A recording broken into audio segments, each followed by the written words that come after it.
apa yang menjadi dasar-dasar dari ilmu fisiologi gastrointestinal, dan di sini ada sedikit saya hubungkan dengan penyakit-penyakit atau kelainan-kelainan yang mungkin kalian nanti dapatkan baik dalam kehidupan sehari-hari atau nantinya sebagai modal untuk memasuki pendidikan koas ya di rumah sakit maupun nanti kalau kalian jadi dokter. Jadi tentunya untuk fisiologi gastrointestinal ini kebanyakan akan kita bicarakan terkait anatomi, histologi maupun biokimia ya, karena untuk menjelaskan fisiologinya harus di reminder kembali terkait blok-blok atau bagian-bagian yang lain. Jadi di sini ada beberapa sasaran pembelajaran yang bisa kita capai, atau sebenarnya kalau supaya kalian bisa menjawab semua pertanyaan-pertanyaan di dalam blog nanti, diharapkan ada beberapa sasaran pembelajaran yang harus kalian capai. Nah, walaupun soal dibolak-balik seperti apa, kalau kalian bisa mencapai sasaran pembelajaran yang kita maksud, insya Allah kalian akan lebih mudah untuk mengerjakan soal-soalnya nanti. Karena setiap dosen diberikan beban untuk mengerjakan soal, membuat soal berdasarkan sasaran pembelajaran yang sudah disusun di RPS ya, atau rancangan pembelajaran studi. Jadi di sini kami harapkan mahasiswa bisa menyebutkan dan menjelaskan struktur apa saja atau organ-organ apa saja yang terlibat dalam sistem gastrointestinal, serta bagaimana peranan dari setiap organ dan bagaimana proses pencernaan yang terjadi pada setiap organ, baik itu sifatnya dasar atau sifatnya yang lebih kompleks. Di sini juga kami mengharapkan mahasiswa bisa menjelaskan bagaimana sih proses pencernaan yang sifatnya enzimatik, organ-organ apa saja yang terlibat, dan menjelaskan juga bagaimana tahapan dalam proses pencernaan, mulai dari saat memasukkan makanan sampai kita keluarkan makanan dalam bentuk feses. Selanjutnya, kita juga mengharapkan mahasiswa bisa menjelaskan bagaimana regulasi persarafan yang terjadi pada sistem gastrointestinal dan menjelaskan bagaimana patomekanisme atau kelainan-kelainan yang terjadi pada sistem gastrointestinal, dan diharapkan paling akhir bisa menyimpulkan materi kuliah. Dan ini saya harapkan kalian sudah mulai belajar membuat semacam kayak pohon ya, karena ini nanti juga berguna untuk kalian kalau menyusun skripsi. Jadi saya harapkan semua sudah bisa nanti menyimpulkan materi meskipun dalam pohon-pohon yang ranting-rantingnya itu tercakup clue yang bisa memberikan kalian kemampuan untuk menjelaskan terkait apa yang dimaksud. Nah, kita ketahui bahwa sistem gastrointestinal itu merupakan sistem yang berperan di dalam mentransfer segala yang masuk di dalam mulut kita berupa nutrisi, air maupun elektrolit masuk ke dalam tubuh, di mana semua makromolekul dan mikromolekul yang kita masukkan bisa berperan di dalam memberikan sumber energi, di mana nantinya akan dibentuk dalam ATP dan diperlukan dalam aktivitas tubuh. Nah, sistem gastrointestinal ini mencakup semua mekanisme yang terjadi di dalam organ-organ yang terlibat, baik secara mekanik maupun secara enzimatik. Nah, prosesnya di sini meliputi motilitas atau pergerakan, baik proses mengunyah, proses merobek makanan, maupun proses-proses pencampuran dengan enzim, dengan zat-zat maupun hormon yang diperlukan itu terjadi di dalam proses pencernaan. Setelah dilakukan motilitas atau pergerakan atau pencampuran, maka nutrisi baik dalam bentuk makromolekul dan mikromolekul akan disekresi ke seluruh tubuh untuk digunakan sebagai aktivitas di dalam sel-sel. Yang ketiga adalah digesti, proses pencernaan, terutama nanti di sini menyangkut proses absorpsi, penyerapan maupun proses akhir yang kita sebut dengan proses ekskresi. Jadi ini penjelasan dari pencernaan dasar dari sistem gastrointestinal. Jadi semua mulai dari mulut sampai ke usus besar, makanan yang kita makan akan melalui keempat proses ini. Ya, jadi motilitas yang seperti yang tadi saya sudah jelaskan bahwa ini terkait dengan kontraksi dari otot-otot di dalam sistem gastrointestinal untuk mencampur dan menggerakkan makanan dalam saluran pencernaan. Di sini membutuhkan kemampuan otot di dalam berkontraksi dan berelaksasi yang kita sebut dengan tonus otot, dan mulai dari mulut sampai ke anus didominasi oleh gerakan dari otot polos. Gerakan propulsi dan gerakan pencampuran. Jadi gerakan propulsi itu sama dengan gerakan mendorong ke depan dan ke belakang supaya semuanya tercampur dengan baik sehingga mudah diserap atau dia dibentuk dalam bentuk mikromolekul atau partikel-partikel kecil yang nantinya mudah untuk disekresi dan diabsorpsi oleh sel-sel tubuh untuk keperluan sumber energi.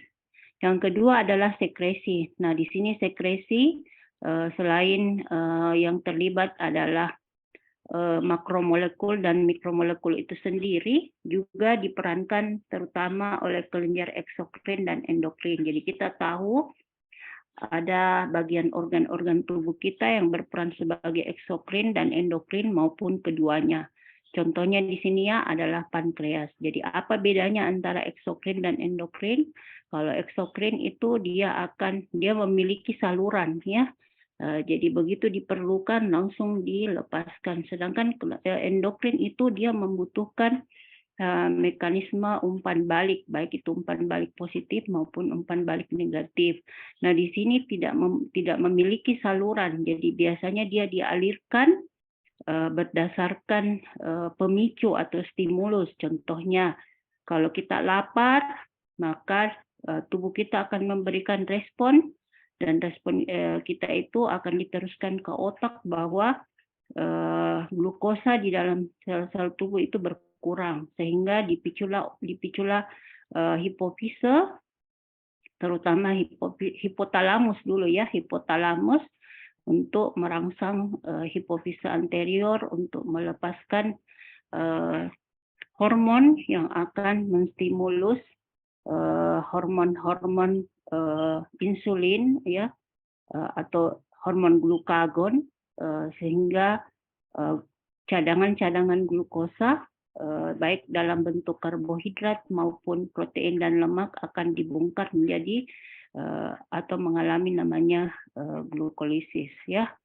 Nah, kelenjar ini akan melepaskan suatu zat baik berupa air atau elektrolit maupun unsur-unsur tertentu yang sangat penting dalam proses pencernaan seperti enzim, garam empedu atau lendir. Yang ketiga itu proses pelepasan hormon atau enzim ini membutuhkan energi baik berupa transport aktif maupun berupa transportasi pasif. Jadi di sini kalau aktif itu dia membutuhkan ATP, bantuan ATP, sedangkan kalau pasif itu dia hanya berpindah, apakah karena adanya semi-permeable membran atau dia berpindah secara difusi ya. Jadi biasa sudah kita pelajari di biomedik bagaimana perpindahan cairan dan elektrolit baik secara transport aktif maupun secara transport pasif. Yang ketiga adalah digesti. Di sini melibatkan makromolekul ya, seperti karbohidrat, protein maupun lemak, di mana dia akan dipecah menjadi makanan menjadi struktur yang lebih kompleks dan akan bercampur dengan bahan-bahan kimia sehingga dia akan dibentuk dalam unit yang lebih kecil sehingga mudah diserap. Nah, yang terakhir adalah absorpsi. Jadi semua dasar-dasar dari pencernaan tujuannya hanyalah menghasilkan unit-unit terkecil sehingga mudah diserap baik oleh sel-sel maupun oleh bagian-bagian tubuh termasuk sirkulasi. Nah, ini contoh ya bagaimana tubuh kita melakukan proses pencernaan dasar. Di sini saya memberikan contoh karbohidrat, protein maupun lemak ya. Jadi kita bisa lihat di sini karbohidrat di mana susunan kimianya akan dirubah dari sukrosa menjadi laktosa. Di sini kita lihat strukturnya secara umum hampir sama, tetapi di sini kalau kita perhatikan ada penambahan dan pembentukan ion-ion sehingga terjadi perubahan dari sukrosa menjadi maltosa. Selain itu dibutuhkan juga suatu enzim untuk merubah gugusan karbohidrat ini menjadi suatu partikel yang paling kecil yaitu maltosa. Nah, maltosa ini dengan pencernaan berikutnya akan dihidrolisis untuk menghasilkan glukosa. Jadi glukosa lah ini yang nantinya akan diserap dan digunakan sebagai sumber energi. Nah, ini menentukan bagaimana pemilihan makanan yang digunakan atau gerakan yang dilakukan oleh setiap olahragawan di dalam melakukan aktivitas otot ya. Jadi kita tahu kalau misalnya kayak pelari begitu toh dia butuh karbohidrat yang tidak cepat berubah menjadi glukosa. Jadi pemilihan makanan itu kalau guru-guru dokter-dokter olahraga ya yang mengambil bagian atau S2-nya di bidang fisiologi olahraga biasanya dia tahu oh ini pemilihan makanan untuk pelari maraton ya, untuk pelari estafet atau untuk menurunkan berat badan terutama.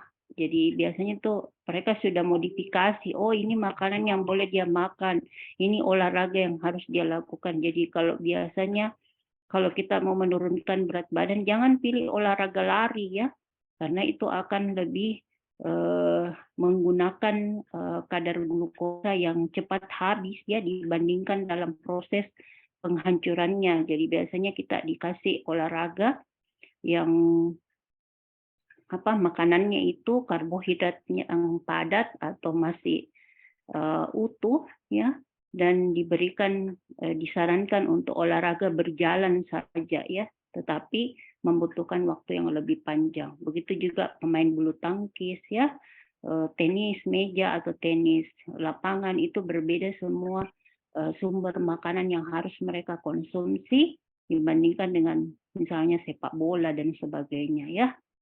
Yang kedua ini adalah protein. Saya kira protein semua sudah tahu ya dengan lemak bahwa dia membutuhkan waktu yang lebih lama dalam proses penghancurannya menjadi asam amino maupun lemak yang teremulsi. Kalau untuk lemak biasanya membutuhkan waktu 9 jam dan protein biasanya membutuhkan waktu 6 jam hingga dia bisa digunakan sebagai sumber energi. Nah, inilah pencernaan enzimatik yang akan berlangsung di dalam sistem pencernaan. Saya harapkan semua ini diingat kembali karena ada beberapa soal di sini yang akan ditayangkan ya. Dan saya harap jangan cuman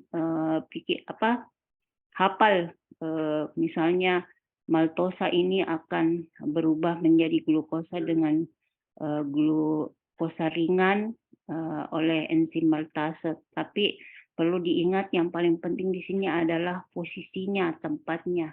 Nah, ini menjadi dasar juga yang digunakan oleh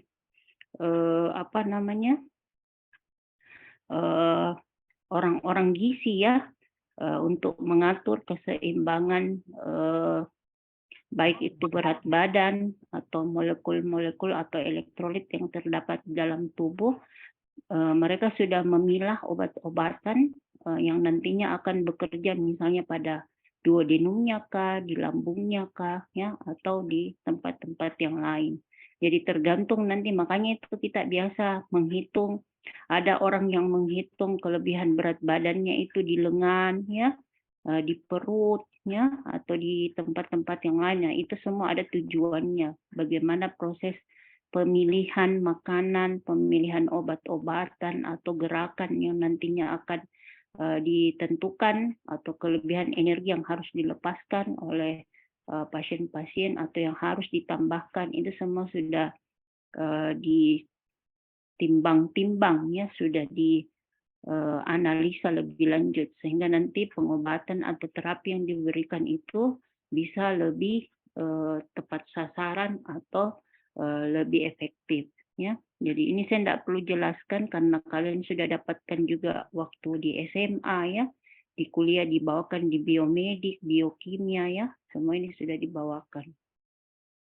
Saya cuma berharap kalian mengingat saja, misalnya di mulut itu ada enzim amilase yang akan merubah amilo menjadi maltosa, atau di duodenum dan yeyunum lemak akan dirubah menjadi lipid teremulsi menjadi asam lemak maupun gliserol oleh enzim lipase.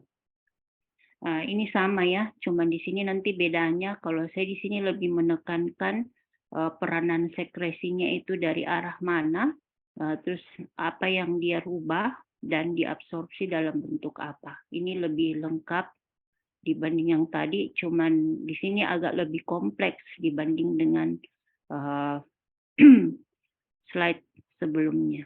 Jadi saya harapkan diingat-ingat saja, kalau perlu dipahami dan dihafal supaya lebih mudah nanti memilih choice dalam ujian.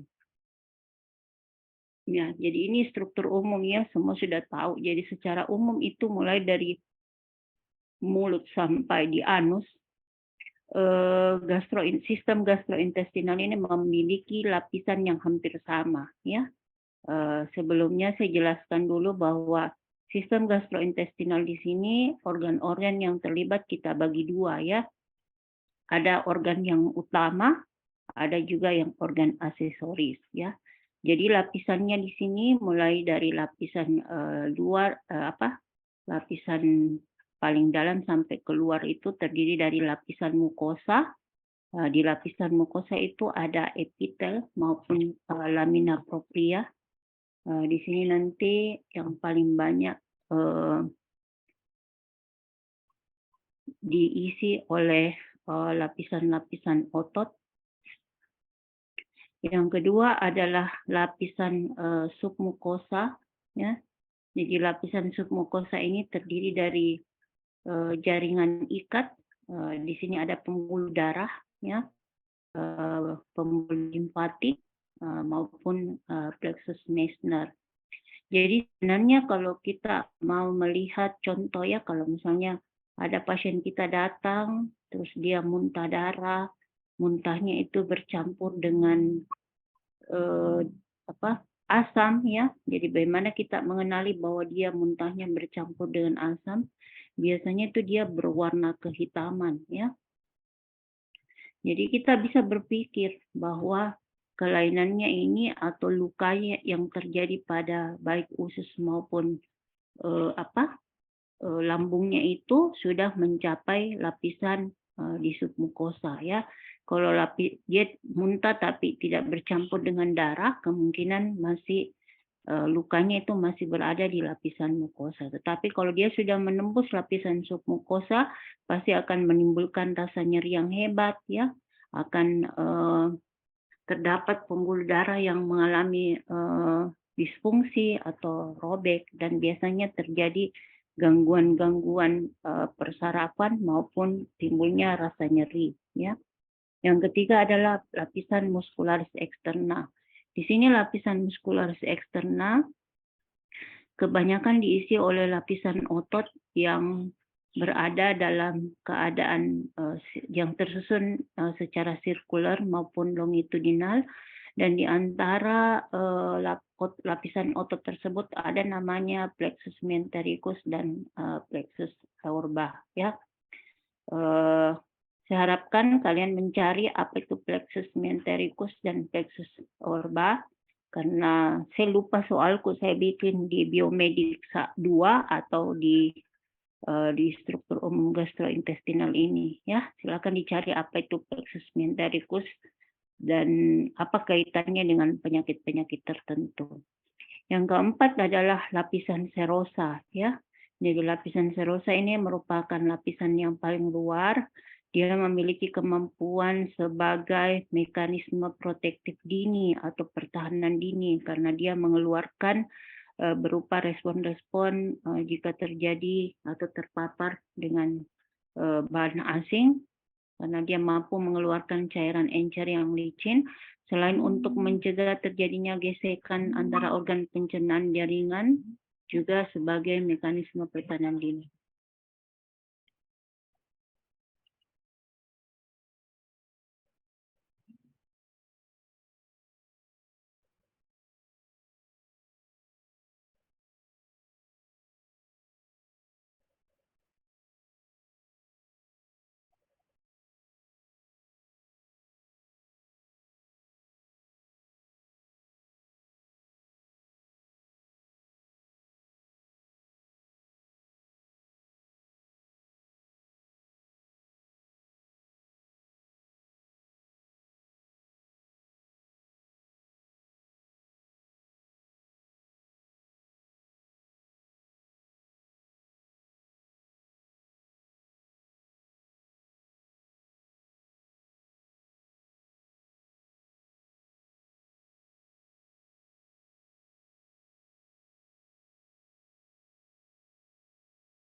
Oke, maaf Di, ini ya lapisan-lapisan dari luar ke dalam. Di sini ada lapisan mukosa, ya, submukosa, muscularis externa maupun lapisan serosa atau adventisia. Kita tahu tadi ya sudah dijelaskan di mana ada plexus aorba, Meissner, di mana ada pembuluh darah, jaringan limfatik, ya. Jadi di sini untuk regulasi sistem gastrointestinal ini diatur secara kompleks dan sinergis, di mana proses motilitas dan sekresi pencernaan ini diatur secara maksimal supaya tujuan dari fungsi kita untuk makan, ya, peranan dari kita makan itu bisa tercapai atau bisa lebih maksimal. Untuk regulasi dari sistem gastrointestinal supaya semuanya itu terjadi secara kompleks atau terjadi secara berirama atau secara sinergis, ada 4 faktor yang terlibat dalam pengaturan sistem pencernaan. Yang pertama itu bagaimana peranan dari otot polos otonom, ya, plexus saraf intrinsik maupun ekstrinsik, dan peranan dari hormon gastrointestinal. Jadi untuk otot polos otonom di sini tentunya ada 2 di sini yang berperan, yaitu simpatis maupun parasimpatis. Jadi nanti dia akan mencetuskan gerakan otot polos, apakah dia sifatnya depolarisasi atau repolarisasi. Nah, untuk depolarisasi dari otot polos otonom di sini dia mirip dengan depolarisasi dari alat pacu jantung, ya, yang terjadi di jantung. Bagaimana jantung kita berkontraksi, tentunya setiap saat, ya, walaupun kita istirahat, dia tetap akan berdetak, dia akan tetap berkontraksi, ya.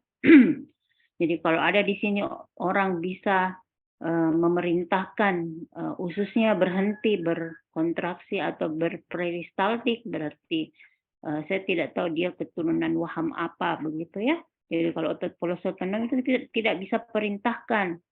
Dia akan melakukan kontraksi relaksasi itu secara spontan dan berirama. Walaupun dia pada awalnya itu dia berlangsung secara lambat ya, atau disebut dengan basic electrical rhythm, tetapi begitu dia sudah mencapai namanya potensial aksi, dia akan berkontraksi secara terus-menerus dan secara tidak langsung akan menyebabkan kontraksi dari otot ya. Jadi ini saya lupa cantumkan gambarnya ya. Mungkin kalian bisa membuka kembali Sherwood maupun buku Gannon dan De Guyton, bagaimana proses terjadinya kontraksi maupun relaksasi dari otot polos otonom di gastrointestinal. Jadi di sini dia digambarkan seperti jantung ya. Jadi pertama dulu ada di stimulus toh, misalnya ada makanan yang kita bayangkan ya, ada makanan yang kita cium atau gigi geraham kita sudah mulai menggigit dan merobek. Nah, disitulah mulai terjadi perangsangan potensial aksi. Nah, begitu semakin molekul-molekul makanan yang kita cerna semakin kecil dan gampang melalui esofagus dan hingga akhirnya nanti masuk ke lambung. Nah, di situ potensial aksinya akan jadi lebih besar ya, dan akan menimbulkan namanya nilai ambang potensial sehingga terjadi depolarisasi. Kapan terjadi depolarisasi? Ketika makanan kita terutama misalnya di lambung sudah berhasil dibentuk dalam bentuk kimus ya. Jadi kimus di sini dia kayak bubur encer ya. Dia sudah dihancurkan baik oleh bantuan asam klorida maupun enzim-enzim yang terdapat di dalam lambung, sehingga dia nanti mudah untuk diabsorpsi di setiap usus maupun di seluruh tubuh kita ya. Di sini tercapainya potensial aksi, ini tadi saya sudah jelaskan ya, jadi dia tergantung pada berbagai faktor, misalnya faktor mekanis. Faktor mekanis itu kayak kita mengingat makanan, menggigit makanan dengan gigi geligi kita ya, melalui proses persarapan. Jadi kita tahu tadi otot polos otonom ini hampir ditemukan, maksudnya hampir ditemukan di seluruh tubuh kita, dan otot polos otonom ini paling dominan diisi di sistem gastrointestinal, kecuali ada dua yang bisa kita perintah otot yang ada di sistem gastrointestinal. Yang pertama itu otot yang terdapat di mulut kita ya, kan di mulut itu tidak mungkin berkontraksi berelaksasi terus. Nggak mungkin kita mengunyah terus walaupun tidak ada makanan. Jadi kita bisa perintah. Kita tidak mungkin mengunyah kalau tidak ada makanan yang kita mengunyah. Begitu kita juga kalau mau defekasi. Nggak mungkin kan kita defekasi terus ya. Jadi nanti ada hasrat tak untuk defekasi, baru kita defekasi. Dan kita bisa tahan, kita bisa perintah. Kita bisa melakukan kemampuan untuk menyempitkan namanya sphincter ya terdapat di anus untuk tidak melebar, untuk tidak terbuka, sehingga kotoran-kotoran atau sisa-sisa pencernaan yang akan kita buang itu tidak langsung keluar. Bayangkan itu kalau otot polos otonom ada juga di mulut sama di anus tak ya. Jadi begitu maha kuasanya Allah sudah tahu bahwa ini orang tidak boleh mengunyah terus, ini orang tidak mungkin berdefekasi terus. Nah, berbeda halnya kalau kita mengalami suatu kelainan yang kita sebut sebagai diare. Kalau diare itu kan banyak etiologinya, apakah sifatnya infeksi atau non-infeksi. Kalau infeksi itu infeksinya semacam apa. Nah, itu semua sebagai reaksi tubuh untuk mengeluarkan atau menghancurkan bahan-bahan patogen atau benda-benda asing yang masuk ke dalam tubuh kita. Jadi berbeda ya kondisi atau fisiologisnya ketika kita melakukan defekasi secara fisiologis maupun karena adanya suatu kondisi yang membahayakan tubuh kita ya. Jadi ingat saja bahwa semuanya otot polos otonom yang tidak bisa kita perintah kecuali pada dua tempat di ujung, ya, di awal itu mulut dan di anus. Nah, di sini ada namanya regulasi yang dilakukan oleh plexus saraf intrinsik. Tadi kita sudah bahas bahwa dia terdapat pada plexus submucosa dan plexus apa namanya yang satunya plexus muscularis externus, ya, yaitu plexus aorba tadi dengan plexus Meissner, ya. Jadi di sini juga kita tahu bahwa plexus ini merupakan sistem saraf intramural, ya, yang terdapat di dalam otot pencernaan itu sendiri, di mana dia memiliki neuron sebanyak 100 juta neuron, dan semuanya ini terdapat pada sumsum tulang belakang. Nah, untuk kepentingan klinisnya ini mungkin nanti kita bisa temukan pasien-pasien yang mengalami stroke, ya. Jadi kalau orang stroke itu pasien tidak bisa melakukan perintah pada otot-ototnya sendiri, ya, walaupun itu bukan saraf otonom, ya. Dia tidak walaupun dia memiliki apa namanya kemampuan untuk menyampaikan pada otak bahwa saya harus misalnya defekasi, tetapi untuk eferennya atau aksi dari otot-otot yang terlibat itu tidak mampu melakukan karena adanya suatu hambatan dalam penyampaian stimulus atau impuls, ya. Jadi ini banyak juga kita nanti temukan di rumah sakit mana orang mengalami namanya herniasi, ya, herniasi nukleus pulposus ini banyak ditemukan pada orang-orang muda dan banyak sekali ditemukan pada orang-orang tenaga medis, terutama pada orang-orang yang berprofesi selalu misalnya mengangkat pasien, ya, atau banyak duduk, ya, atau banyak berdiri ketika melakukan operasi, ya. Nanti kalau kalian temukan orang yang menderita namanya HNP, biasanya tengkuknya berat, ya, kaku, ya, tidak bisa menengok kiri dan kanan, melihat ke bawah dan ke atas, ya, karena adanya penjempitan pada persarafan akibat bantalan dari diskus-diskus itu yang menekan dari saraf-saraf yang ada di tulang belakang. Nanti di sini lebih banyak nanti terkait dengan tindakan operasi maupun fisioterapi, ya. Di sini juga plexus intrinsik akan mempengaruhi semua aspek aktivitas saluran pencernaan. Jadi nanti kalian temukan itu pasien-pasien yang mengalami kerusakan pada plexus intrinsiknya itu tidak bisa melakukan kayak semacam apa misalnya pergerakan yang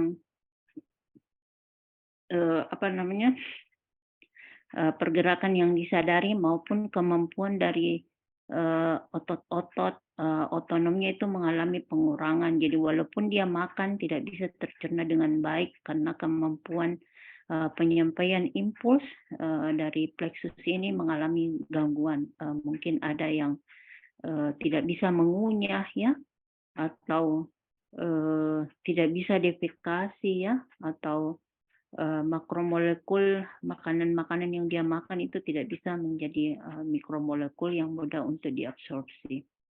Nah, di sini plexus intrinsik juga ini menyangkut namanya neuron sensorik, jadi kemampuan untuk menangkap adanya stimulus, ya, tidak bisa dia sampaikan ke otak, ya, dia tidak bisa mencium makanan, ya, jadi mungkin juga di sini ada yang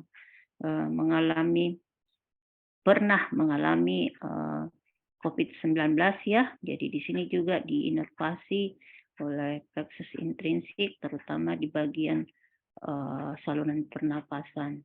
Jadi di sini juga plexus intrinsik lebih banyak mengontrol dan menginervasi otot polos yang ada di kelenjar endokrin maupun kelenjar eksokrin.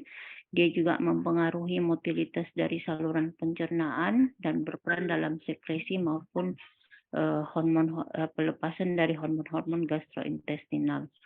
Di sini ada contoh dari asetilkolin, ya. Di mana asetilkolin di sini dia berfungsi sebagai neurotransmitter yang akan meningkatkan stimulus sehingga terjadi kontraksi otot polos di pencernaan. Jadi kalau asetilkolin dilepaskan itu menandakan bahwa ada makanan yang harus dicerna ya. Kalau misalnya oksida nitrat yang dilepaskan berarti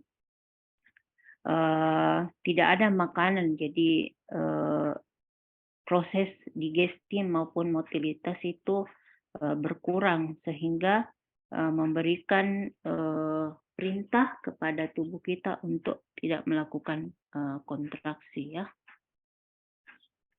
Di sini ada juga disebut dengan saraf ekstrinsik.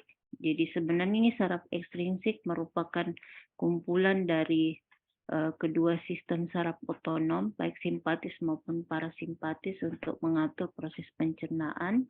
Di sini dia berperan dalam motilitas maupun memodifikasi aktivitas yang berlangsung di plexus intrinsik, mengubah apakah terjadi sekresi hormon, dan peranannya di sini bekerja lebih lama dibandingkan otot polos maupun kelenjar.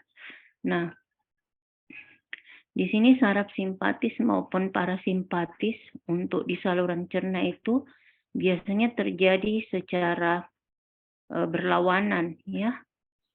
Ada yang berkontraksi, jadi kalau parasimpatis itu kebanyakan berkontraksi ya, memberikan efek kontraksi, sedangkan simpatis relaksasi. Jadi tapi di sini jadi kalau satu yang bekerja simpatis berarti dia condong mengalami relaksasi. Nah, di sini ada beberapa kondisi ya, bukan beberapa kondisi, ada bagian tempat ya. Jadi kalau misalnya kita mengunyah makanan secara refleks itu bukan cuman air liur yang akan akan disekresi, tetapi juga sekresi asam lambung. Nah, di sini tempatnya di mana saraf simpatis dan parasimpatis itu tidak saling berantagonis, tapi dia sejalan, saling mempengaruhi antara satu dan yang lain. Ya. Untuk hormon gastrointestinal, ada yang kita sebut dengan hormon gastrin. Dia diproduksi oleh sel-sel endokrin yang terdapat di dalam mukosa pada bagian tertentu dalam saluran pencernaan. Di sini dia mempengaruhi atau menghambat otot polos, sama sifatnya dengan simpatis. Jadi kalau misalnya ada pelepasan neurotransmitter, maka akan memberikan efek untuk sekresi dari gastrointestinal gastrin ya. Di sini juga kenapa bisa kemampuan dari neuron di otak maupun neuron di otot polos itu mirip, karena dianggap ini dia berkembang secara bersama-sama. Jadi di otak dulu yang berkembang, baru di saluran pencernaan. Jadi dia berasal dari neuron yang sama, di mana dia memiliki kemampuan untuk melakukan neurotransmitter maupun neuromodulator. Jadi kita ketahui bahwa reseptor yang terdapat di saluran pencernaan itu ada 3. Yang pertama itu kemoreseptor melalui proses pembauannya. Jadi kalau kita mencium makanan ya, akan menimbulkan reaksi sensitif terhadap regulasi, sehingga terjadi pelepasan atau sekresi dari kelenjar endokrin maupun eksokrin. Yang kedua adalah mekanoreseptor, reseptor tekanan. Mirip tadi ya, kalau kita menggigit ya atau mengunyah makanan itu akan menimbulkan perangsangan pada parasimpatis untuk melakukan gerakan peristaltik atau kontraksi. Yang kedua itu osmoreseptor. Jadi kalau osmoreseptor itu dia lebih peka terhadap osmolaritas cairan ya. Jadi kalau semakin kental biasanya cairan, dia akan memberikan efek lebih lambat ya peristaltiknya dibandingkan kalau cairannya itu lebih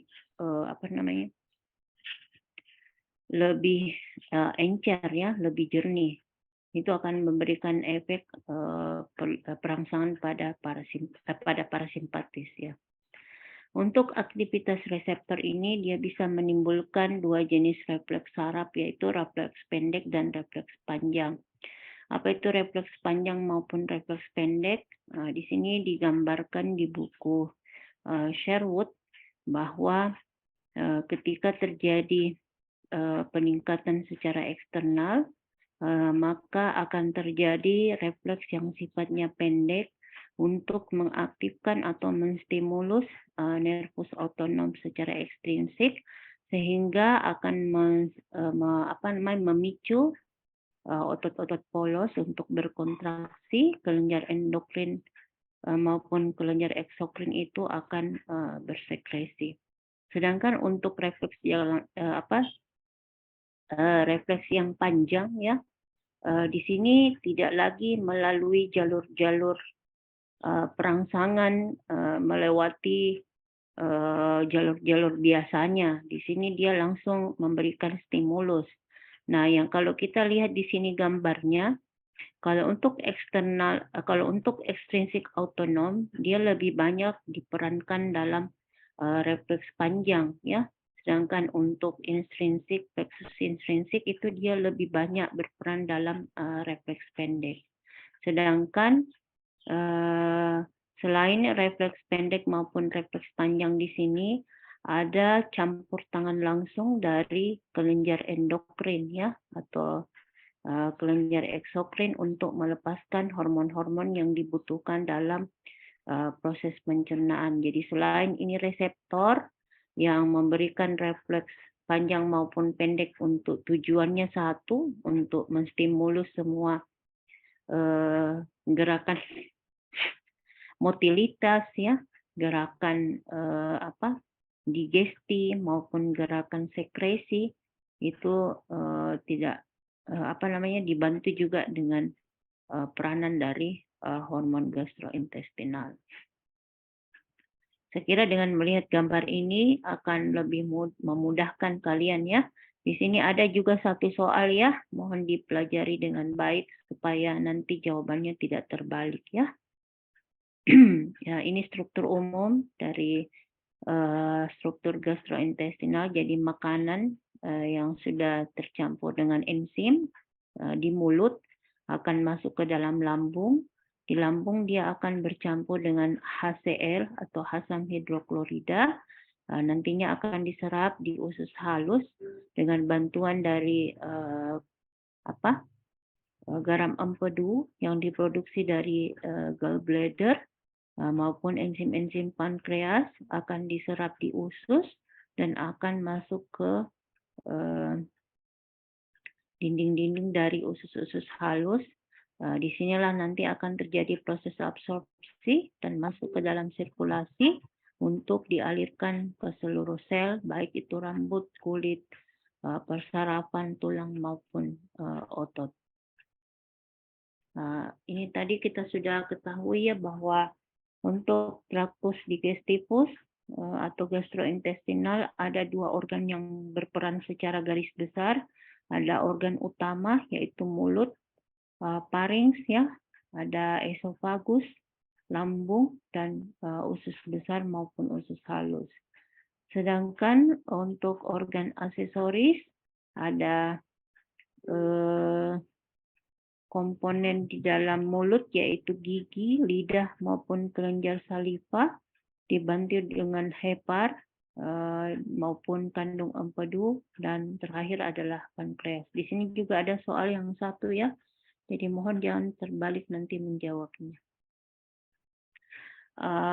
Mungkin ini saya baca lewat saja ya, kalian sudah tahu apa itu mulut. Di dalam mulut itu ada pipi, ada bibir, ada palatumnya, ada lidah. Apa fungsi dari masing-masing ini, baik itu bibir dan pipi, lidah fungsinya seperti apa untuk mendorong makanan, langit-langit ini fungsinya seperti apa, ada berapa jumlah gigi, ini kalian bisa baca sendiri ya. Untuk kelenjar saliva yang paling penting di sini, dia terdiri dari komponen air yang mengandung 99,5% H2O dan sebagian elektrolit maupun protein. Dia diproduksi 1-2 liter per hari, terutama kalau kita makan ya, berbicara. Itu penting sekali. Nah, ini kelenjar saliva itu berasal dari kelenjar parotis, submandibula, dan sublingual.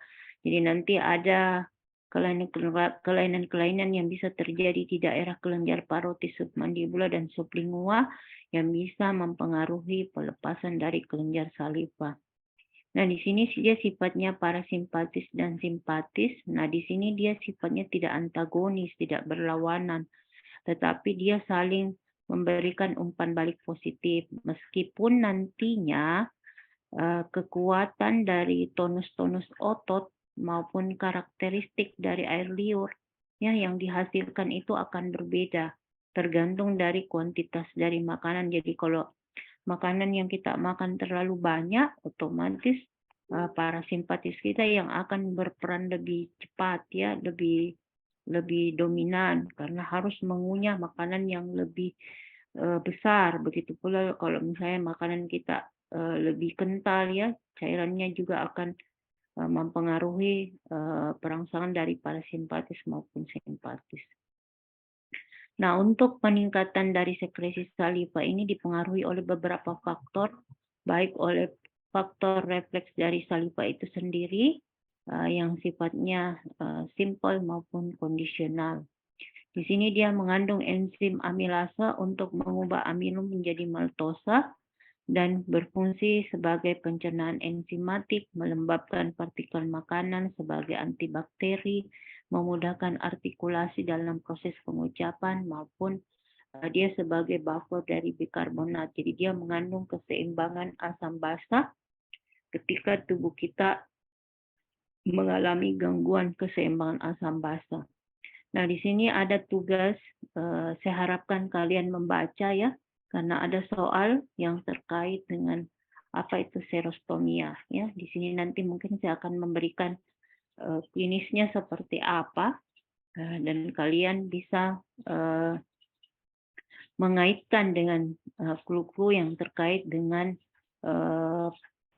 penyakit tersebut. Misalnya serostomia itu apa, gejalanya seperti apa. Kan kalian sudah klinis nih toh, dekat-dekat nih mau selesai jadi koas ya. Jadi sudah harus tahu menghubungkan atau mengaplikasikan semua ilmu-ilmunya, baik itu ilmu dasar maupun ilmu-ilmu terapannya untuk bisa nanti dijadikan sebagai dasar dalam memberikan terapi. Paling penting adalah menegakkan diagnosis ya berdasarkan keluhan yang dialami oleh pasien.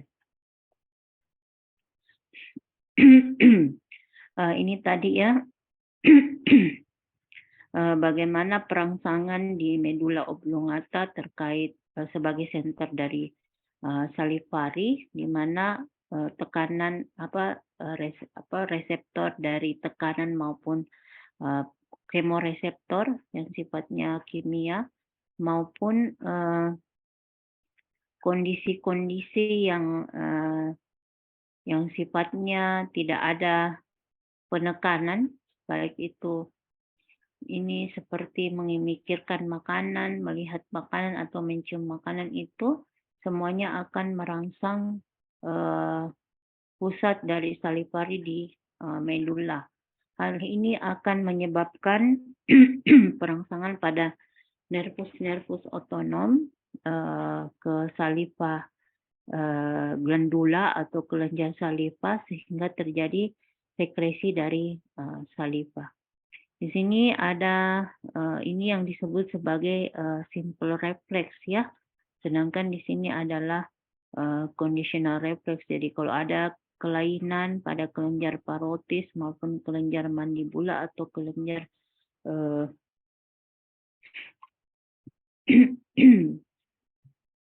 sublingual ini dia akan mempengaruhi pelepasan atau sekresi dari kelenjar saliva.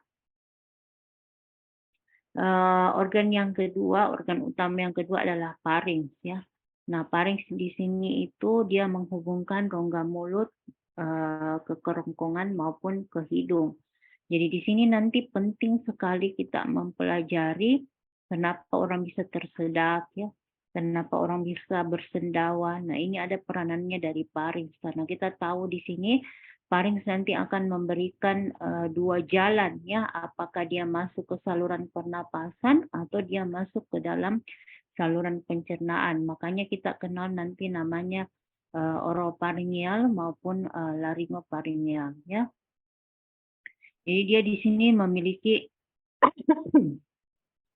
lapisan otot-otot rangka, jadi dia sedikit lebih keras yang tersusun secara longitudinal maupun superficial yang melingkar, dan otot-ototnya di sini dibagi menjadi musculus constrictor pharyngeal superior, middle maupun inferior. Dia memiliki peranan mendorong makanan ke bawah, di sini dibarengi dengan proses menelan. Jadi seperti yang kita ketahui bahwa nasofaring ini faring ini akan berhubungan dengan hidung ya, berhubungan dengan mulut laring ya, saluran pernapasan, dan berhubungan dengan kerongkongan atau saluran pencernaan. Jadi untuk bagian jadi ada 3 nanti tahapan proses menelan yang terjadi, yaitu oral fase, pharyngeal fase, dan selanjutnya itu gerakan peristaltik ya. Jadi untuk oral fase di sini akan didorong oleh bolus makanan, akan didorong oleh lidah dan akan didorong masuk ke dalam kerongkongan. Di sini nanti ada namanya epiglotis yang akan menutup sehingga makanan tidak masuk ke dalam saluran pernapasan. Untuk fase pharyngeal di sini diperankan oleh palatum, lidah maupun titik-titik suara maupun epiglotis ya. Di sini juga nanti akan ditutup semua saluran-salurannya oleh musculus constrictor pharyngeal supaya makanan itu diteruskan ke esofagus. Sampai jam berapa ini, Dek? Sampai jam 9 ya. Jadi ada waktu. Iya, Dok, 19. Ya. Saya percepat saja, Dik. Nanti ini kan saya sudah kayaknya kirim ke Dokter Nisa, nanti Dokter Nisa sampaikan ke ke ketua bloknya ya. Jadi untuk adanya tekanan bolus akan merangsang reseptor untuk diteruskan ke aferen di medula batang otak. Di sini nanti ada pusat menelan yang akan memberikan refleks menelan baik di oropharyngeal maupun di esofagus. Setelah dari di sini ada pertanyaannya, ada pertanyaan nanti di sini ada soal bagaimana kondisi jika ada makanan masuk ke dalam tahap oropharyngeal. Nanti saya kaitkan dengan penyakit. Kalian cari saja dulu di sini apa itu oropharyngeal stage ya. Jadi setelah itu akan masuk ke esofagus. Nah, di sini esofagus merupakan tabung yang berotot lurus dengan panjang 25 sampai 30. Dia akan melewati mediastinum, menembus diafragma dan berlanjut menjadi 3 sampai 4 cm. Setelah dia menembus diafragma, ada namanya hiatus esofagus dan terdiri dari sphincter ya. Sphincter di sini mohon dicari apa itu fungsinya ya. Karena di sini ada juga soal yang akan memberikan pilihan terkait dari peranannya masing-masing ya. Apakah itu sphincter gastroesofagus atau sphincter pharyngoesophagus ya. Di sini berperan ada yang menahan supaya makanan yang ada di lambung supaya tidak naik kembali ke atas, ada yang makanan dari usus tidak masuk kembali ke bagian lambung ya. Di sini dinding esofagus terdiri hampir sama ya, ada jaringan mukosa atau submukosa maupun muscularis externa.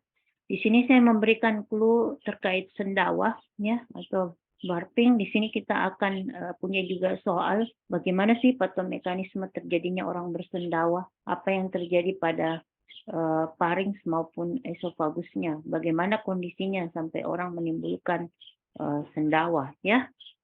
Ini kondisi fisiologis saja. Oke, jadi untuk tahapan ketiga yaitu peristaltik wave atau gelombang peristaltik, di sini berlangsung 6-10 detik. Nah, di sini ada kondisi yang sering sekali dijumpai di dalam kehidupan sehari-hari. Biasanya pasien akan menimbulkan kondisi di mana dia akan merasakan nyeri di daerah ulu hati, yang akan merasakan rasa terbakar sepanjang esofagus, ya, yang biasa kita kenal dengan heartburn.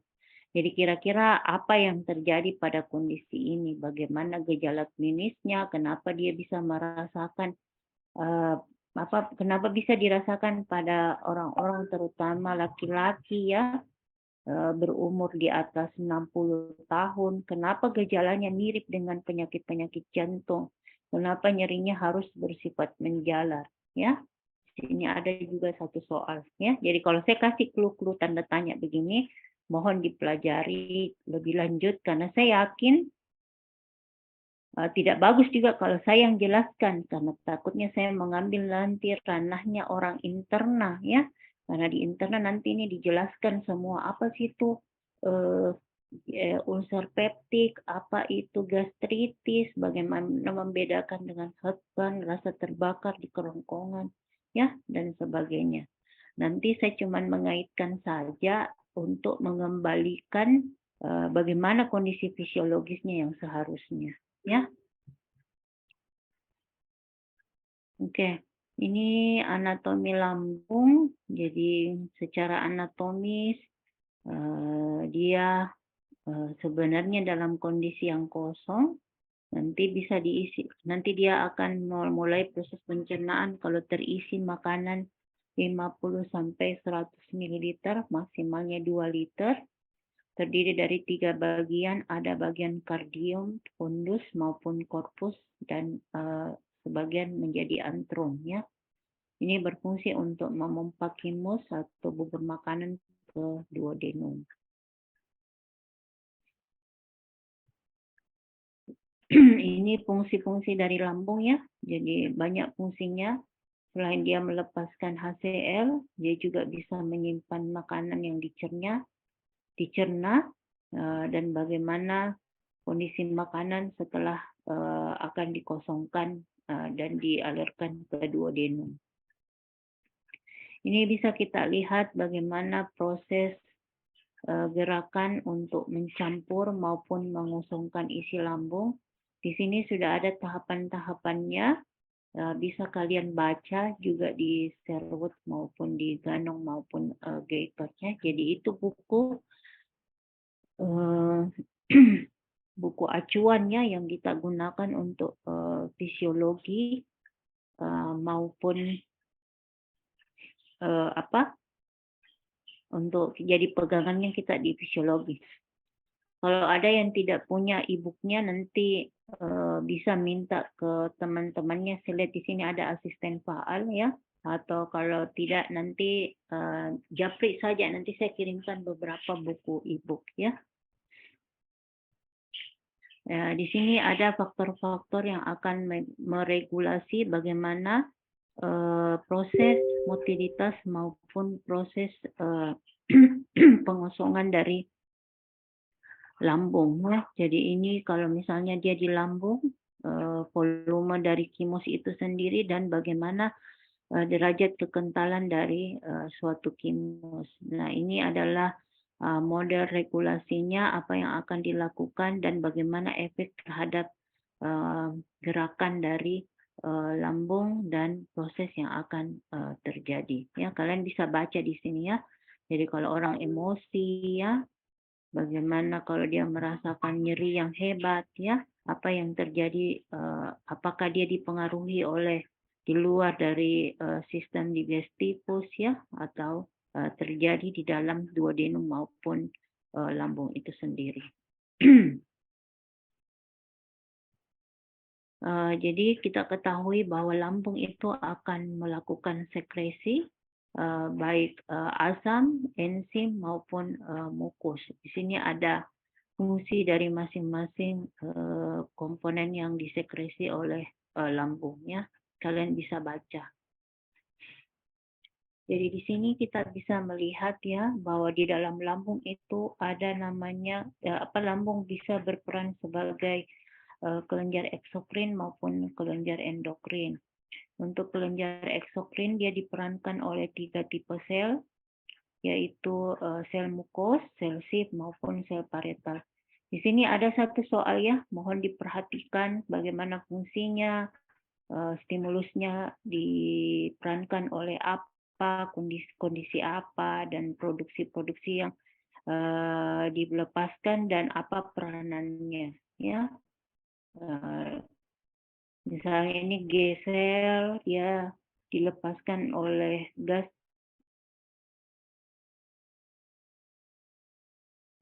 dia akan melepaskan gastrin ya. Di sini dia akan distimulus oleh produk-produk protein ya. Secara tidak langsung dia akan merangsang sel-sel parietal untuk menghasilkan asam klorida maupun faktor-faktor intrinsik. Nah, di sini yang paling penting yang pasien yang mengalami gangguan pada gaster ya, seperti gastritis, biasanya juga akan banyak kita temukan orang-orang yang mengalami gangguan penyerapan vitamin B12. Nah, di sini kadang pasien datang keluhannya setelah mengalami kondisi komplikasi yang kita sebut sebagai anemia defisiensi asam folat ya. Biasa banyak ditemukan pada perempuan ya, karena perempuan itu banyak sekali yang menderita gastritis atau ulcer peptik ya.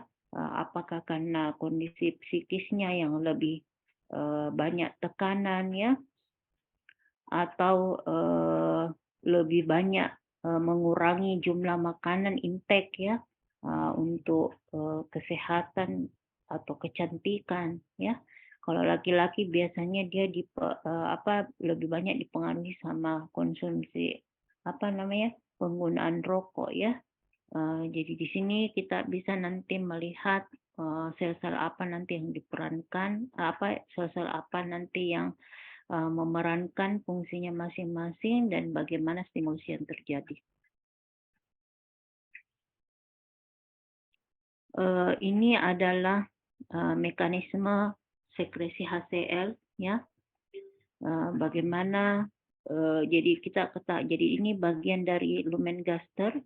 Di dalam lumen gaster itu terdapat sel-sel parietal yang akan berperan penting di dalam sekresi HCl maupun sekresi faktor-faktor intrinsik seperti vitamin B12.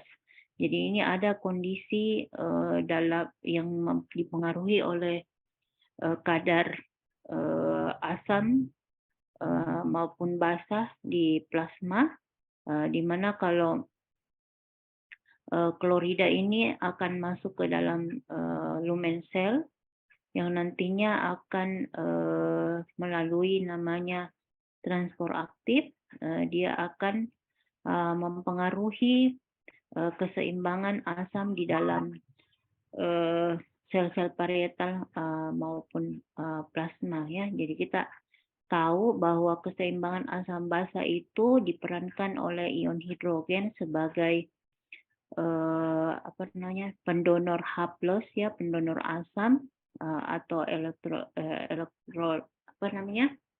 ion H+, sedangkan untuk HCO3 itu berperan dalam menerima ion H+ dari zat-zat yang sifatnya asam. Di sini nanti akan dilepaskan sisa dari hasil dari keseimbangan asam basa itu berupa H2O.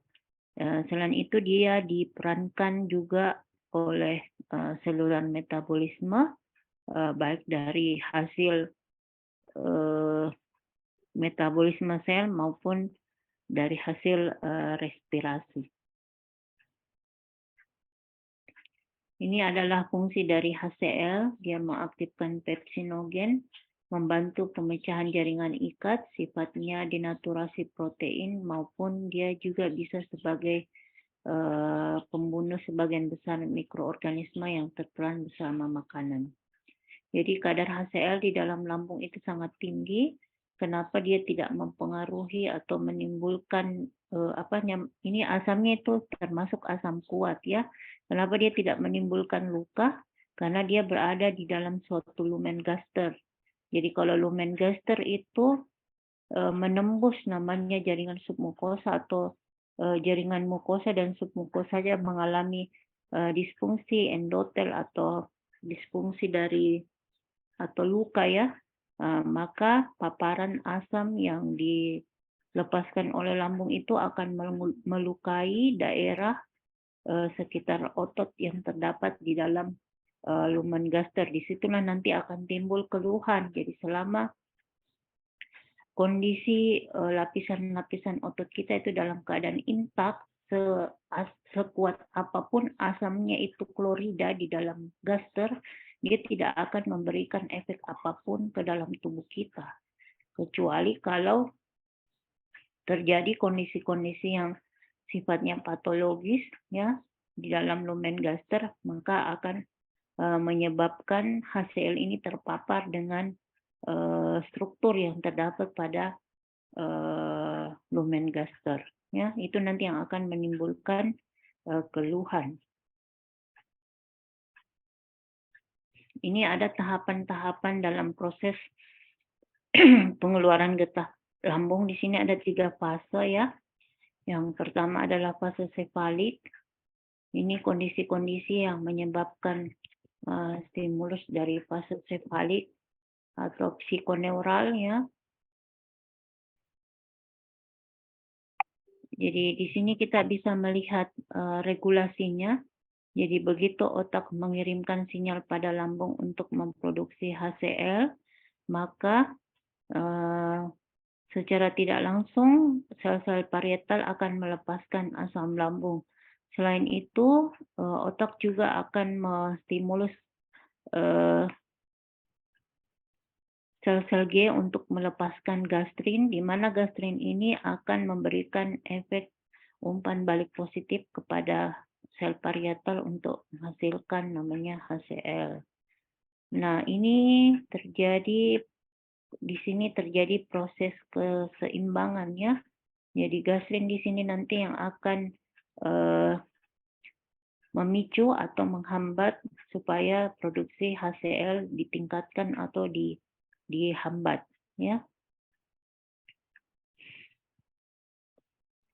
Yang kedua adalah fase lokal atau fase di mana terjadi stimulus pada lambung itu sendiri, apakah dengan pelepasan gastrin atau adanya aliran darah yang bisa menstimulus gaster untuk menghasilkan asam lambung atau konsentrasi pH di dalam lambung. Yang ketiga adalah fase intestinal. Di sini lebih diperankan oleh usus halus, baik terutama di duodenum dalam proses absorpsi asam amino. Jadi ini adalah komponen-komponen atau faktor-faktor yang akan menghambat sekresi dari HCl. Ya, ini bisa kalian baca. Ini ada stimulusnya maupun inhibisi yang akan yang akan mempengaruhi sekresi maupun inhibisi dari pelepasan dari gasternya. Jadi ini fase sefalik, fase gaster, dia distimulus oleh membayangkan atau mencium atau mencoba makanan atau ada makanan yang kita telan. Dia akan merangsang nervus vagus, sehingga nervus vagus akan memberikan impuls pada nervus intrinsik maupun G-sel, sehingga untuk intrinsik akan dilepaskan asetilkolin yang akan merangsang parietal sel maupun sip sel untuk melepaskan gastrin. Gastrin di sini sendiri akan mengstimulus sel parietal untuk menghasilkan HCl maupun faktor-faktor intrinsik ya. Untuk penghambatan dari sekresi gaster, kita bisa lihat di sini diperankan oleh tubuh itu sendiri dan bagian antrum dari gaster, bagian antrum maupun duodenum, dan bagian duodenum itu sendiri. Jadi kita bisa melihat stimulus apa saja yang akan menghambat pelepasan dari sekresi baik oleh sel parietal maupun sel G-cell. Ini mohon dibaca terkait stimulus maupun inhibisi dari sekresi gaster. Di sini ada soal terkait peptide ulcer ya. Mohon dimengerti bagan yang ada di sini supaya bisa menjawab pertanyaan pada bagian peptide ulcer.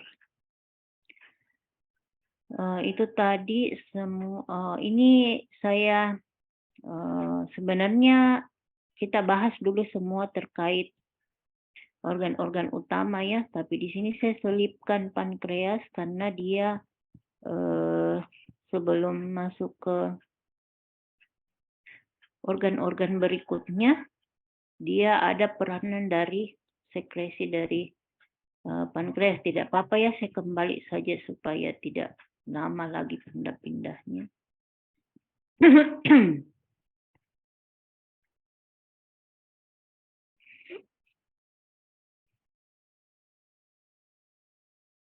Yang ambil retaker, ada soal di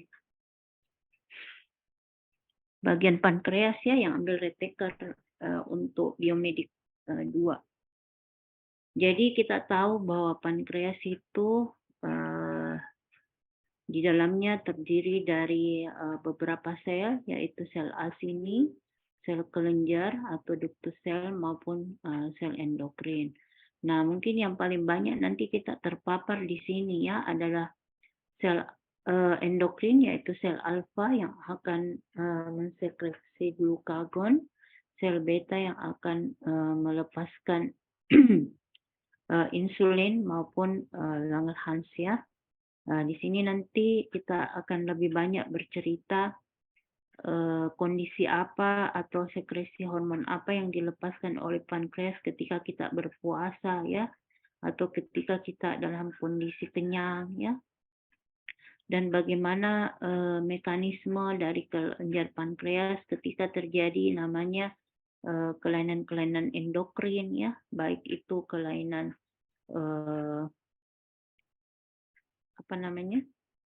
DM ya, tiroid ya. Jadi tiroid itu ada juga hubungannya dengan sekresi dari insulin ya, atau penyakit-penyakit endokrin yang lain ya yang bisa memberikan efek kepada pankreas.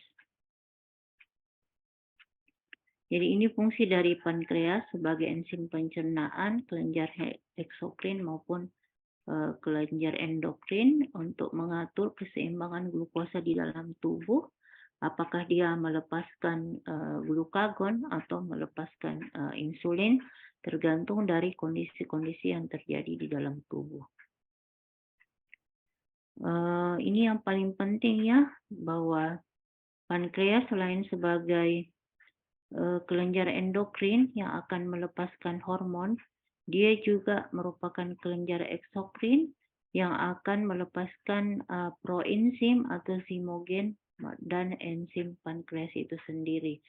Di sini ada soal 1 yang berhubungan dengan steatorea. Kalian pelajari apa saja yang bisa mempengaruhi enzim maupun proenzim di dalam pankreas hubungan dengan penyakit ini ya. Oke, ini selain peranan dari sel-sel alfa maupun beta dan delta, ada namanya sekretin maupun CCK ya. Jadi di sini dia sifatnya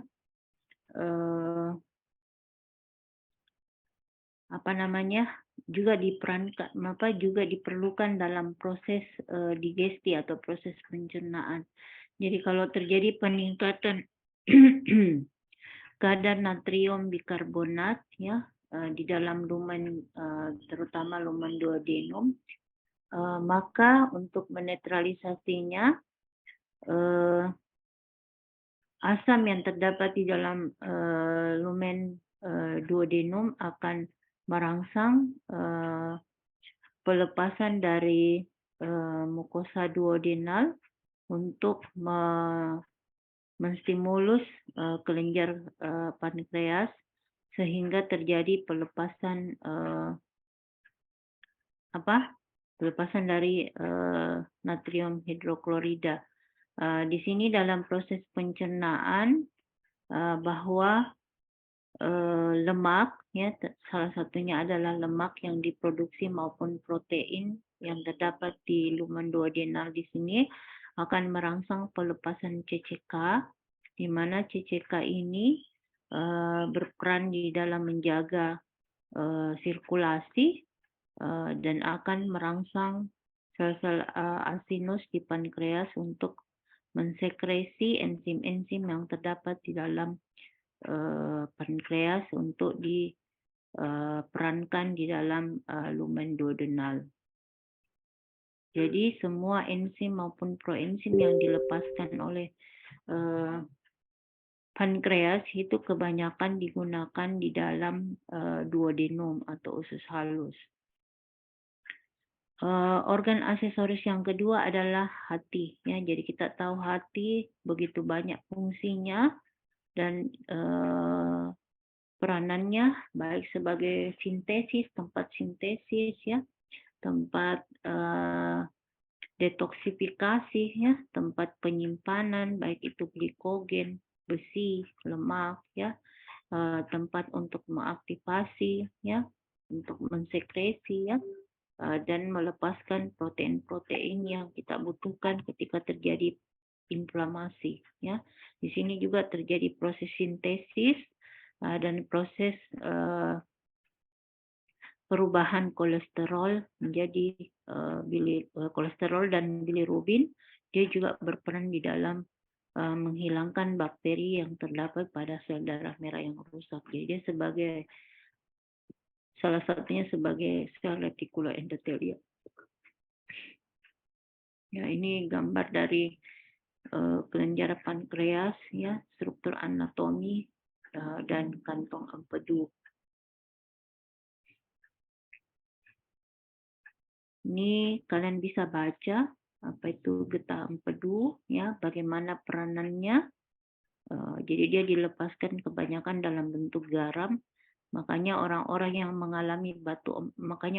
itu gampang mengalami namanya batu empedu ya, karena memang dia sifat karakteristiknya itu dalam bentuk garam. Jadi kalau terjadi gangguan aliran, maka lebih mudah mengalami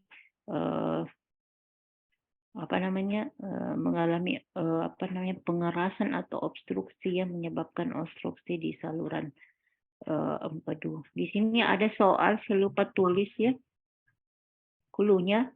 Jadi nanti saya arahkan untuk membedakan apakah peradangannya ini terjadi pada kantungnya, terjadi pada salurannya, atau terjadi pada kandung empedunya itu sendiri. Jadi ada gejala klinis atau peningkatan parameter laboratorium ya, walaupun ini bukan PK ya yang saya ajarkan, tetapi nanti saya mau kembalikan ke choice-nya itu di mana sebenarnya terjadi, apakah di salurannya atau di kandung empedunya kah, atau di heparnya ya, seperti itu di soalnya, tidak akan mengarah ke PK-PK ya. Oke, ini organ utama ya, yang keberapa ini? Kelima kah keberapa? Itu usus halus. Jadi usus halus kita harus bedakan dengan usus besar. Jadi usus halus terdiri dari duodenum, yeyenum, dan ileum. Di sini banyak fili-filinya atau lipatannya di sini karena di sini proses penyerapan makanan banyak terjadi ya. Sebenarnya kalau dia dibentangkan ini dia panjangnya sampai 275 cm. Ya, jadi ini bagaimana membedakan duodenum, yeyenum, fungsinya masing-masing ya, seperti apa. Ini gambaran dari fili-fili ya. Jadi di sini kalau kita bicara lagi dengan histologi, sel-selnya apa di sini ya, lamina proprianya berisi apa ya, itu semua akan dijelaskan. Nah, ini dalam proses digestivus di usus ya, baik berupa nutrisi karbohidrat, protein maupun lemak akan dibantu oleh enzim yang akan berperan di dalam usus halus. Apakah dia dilepaskan di kelenjar saliva ya, di kelenjar pankreas atau di lambung, ini nanti akan berperan di dalam proses pencernaan, terutama dalam proses digestif. Ya, ini kita bisa melihat bagaimana proses digesti, baik pada karbohidrat, pada lemak maupun pada protein. Jadi kita bisa lihat di sini ya, proses digesti terjadi pada, kalau di sini ada 3 tempat ya. Yang pertama itu di mulut maupun di traktus digestivus. Yang kedua di usus halus, terutama di bagian sel epitel intestinal. Yang ketiga adalah di bagian sel epitel di sitosol. Jadi kita bisa lihat di sini di mulut dan saluran pencernaan semua komponen-komponen karbohidrat akan dirubah menjadi polisakarida dengan bantuan amilase baik pada kelenjar saliva maupun dari pankreas. Dia nanti di bagian usus halus akan dirubah menjadi mikromolekul, menjadi laktosa, maltosa, sukrosa atau disakarida. Dan di bagian sel-sel epitel, terutama di bagian sitosol, akan dirubah menjadi glukosa dan akan diserap ke seluruh sel. Nah, di sini ada mekanisme atau tahapan-tahapan bagaimana proses absorpsi dari karbohidrat ya. Jadi semua polisakarida atau sejenisnya maupun glikogen akan dirubah menjadi disakarida oleh bantuan maltosa dan amilase, dan dia akan dirubah menjadi partikel-partikel yang lebih kecil.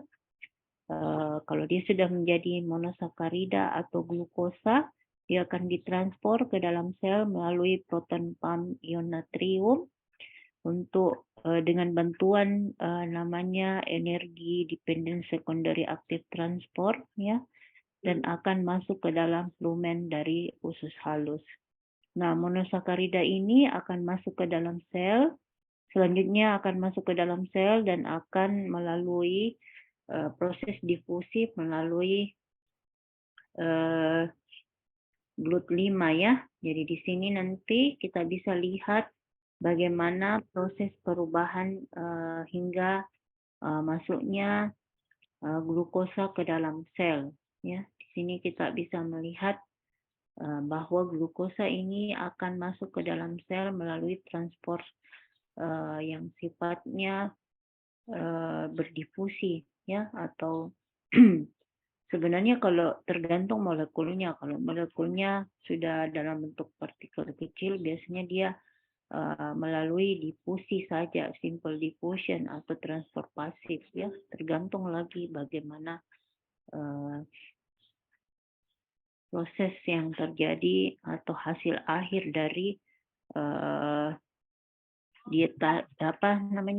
digesti dari karbohidrat. Karena kemampuan orang untuk mengunyah dan merobek makanan, ketersediaan dari enzim-enzim akan menggambarkan ya bahwa kondisi-kondisi tubuhnya dalam bentuk apa.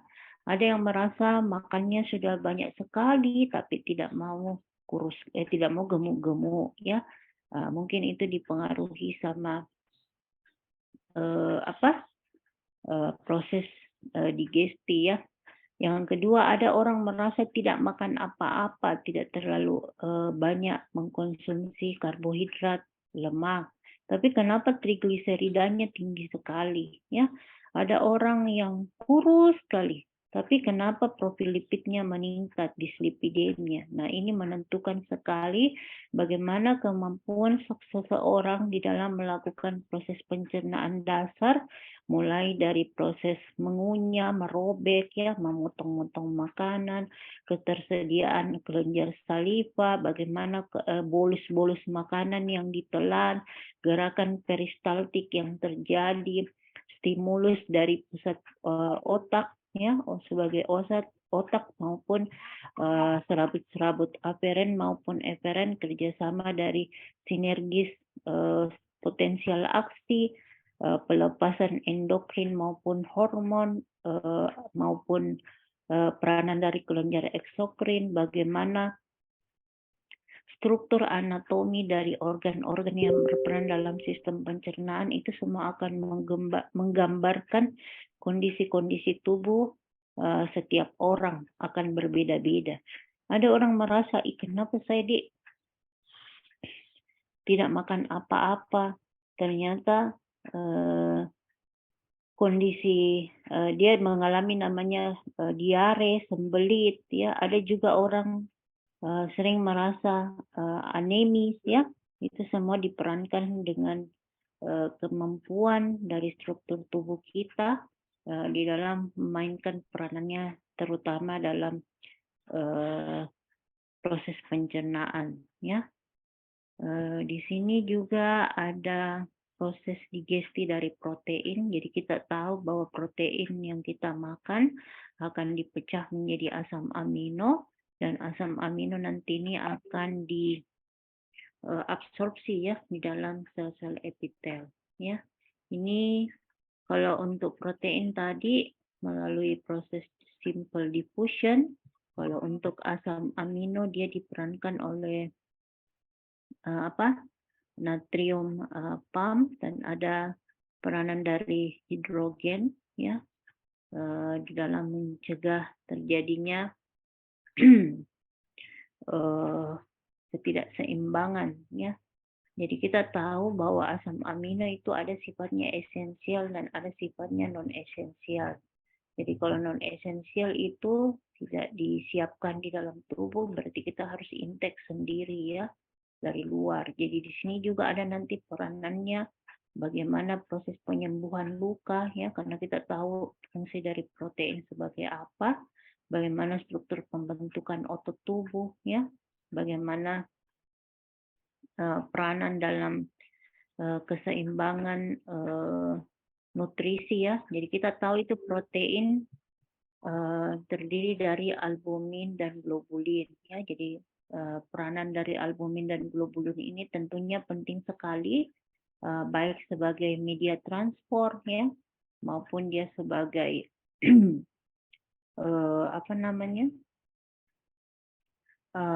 molekul yang dibutuhkan dalam proses penyembuhan, dalam pembentukan struktur tubuh ya. Dia juga sebagai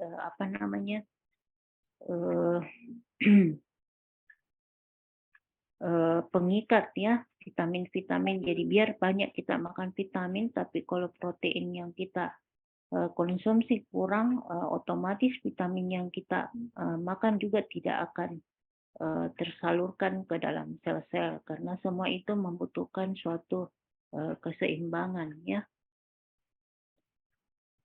Ini juga untuk mungkin kalian pelajari saja terkait metabolisme lemak ya, sampai dia bisa diserap di dalam sel-sel.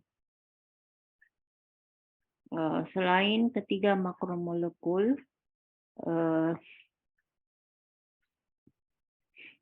ada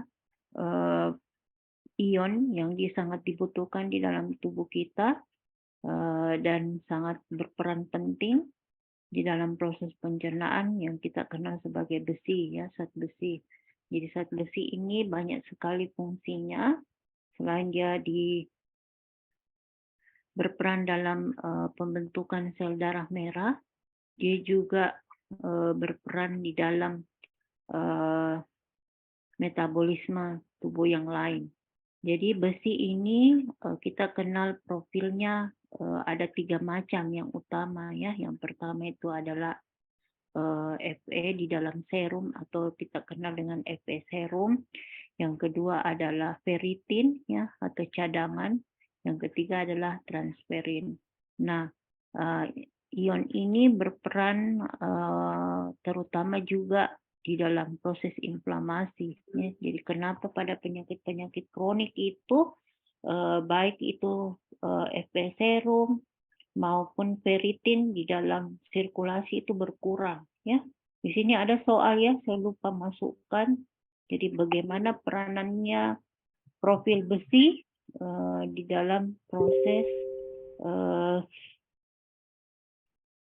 pencernaan dan di dalam proses pembentukan bukan proses pencernaan, dalam proses terjadinya inflamasi kronik ya.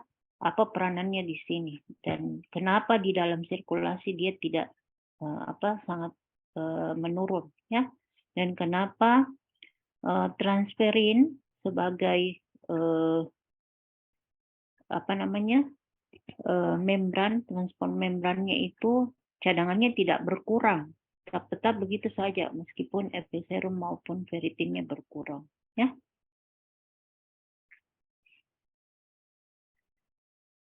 Jadi ini sama halnya dengan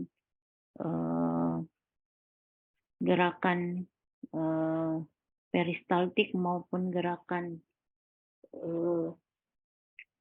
jadi gerakan peristaltik itu terjadi di usus itu berlangsung secara terus-menerus ya. Cuman nanti yang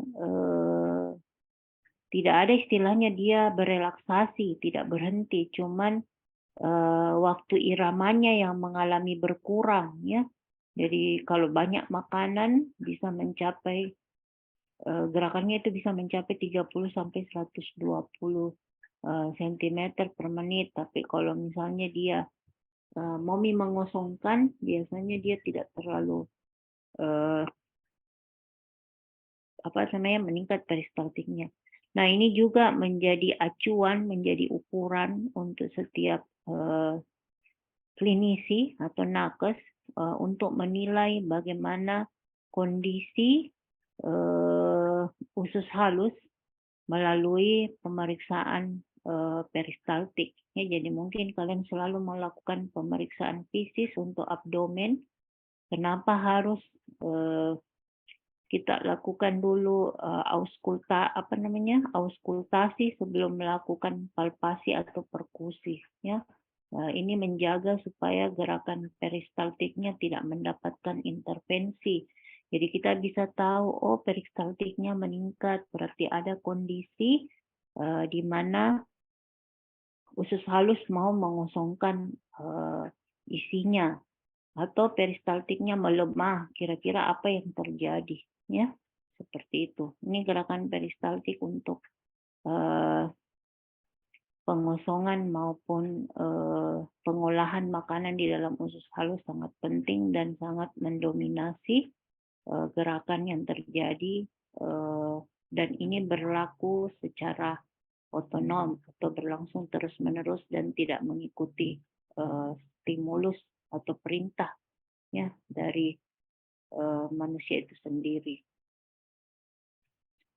Nah ini gambaran dari usus besar terbagi 3 juga ditambah dengan appendix maupun rektum, terdiri dari kolon ascendens, transversum, dan kolon descendens. Ini merupakan tempat terakhir dari proses pencernaan setelah dan di sini masih berlangsung proses absorpsi sehingga akan dihasilkan produk yang betul-betul tidak lagi mengandung zat-zat yang dibutuhkan di dalam tubuh yang nantinya akan dibuang melalui anus. Ini kalian bisa baca. Ini kesimpulannya dari semua apa yang kita jelaskan, bagaimana peranan dari kelenjar eksokrin maupun endokrin, bagaimana proses pencernaan yang terjadi di dalam sistem gastrointestinal, ya, apa peranan dari organ utama maupun organ aksesoris bisa kita lihat secara lengkap di sini. Mungkin saya kira itu saja. Maaf, Dik, lewat kisah kita. Ada mata kuliah setelah ini, Dek? Nggak ada aja dok, terima kasih. Oh, kita ada nih. Iya Iya, dok, minta maaf, Dik. Lebih waktunya kok dong, maafkan. nggak apa-apa dok, terima kasih banyak atas Iya. kesempatan ini. Mungkin kalau karena waktunya sudah habis, mungkin kalau ada pertanyaan bisa nanti tanya sama Dai, Di. Dai, kita kan kuasain itu fisiologi gastrointestinal sama teman-teman Faal yang saya nggak bisa lihat satu-satu di sini. Kalau misalnya masih tidak puas sama jawabannya Dai, bisa nanti ditanyakan secara langsung. Mungkin sampai di sini perkuliahan yang akan saya bawakan. Saya ucapkan terima kasih banyak atas perhatiannya. Adapun kekurangan dan kesalahan yang saya sampaikan itu berasal dari saya pribadi dan segala eh, penerangan dari ilmu ini tentunya datangnya dari Allah Subhanahu wa taala. Saya akhiri. Wassalamualaikum warahmatullahi wabarakatuh. Terima kasih Dokter Nisa. Ya, sama-sama dok, Ya, waalaikumsalam. saya izin live dok, Dik. Dok, terima kasih banyak dok. Ya.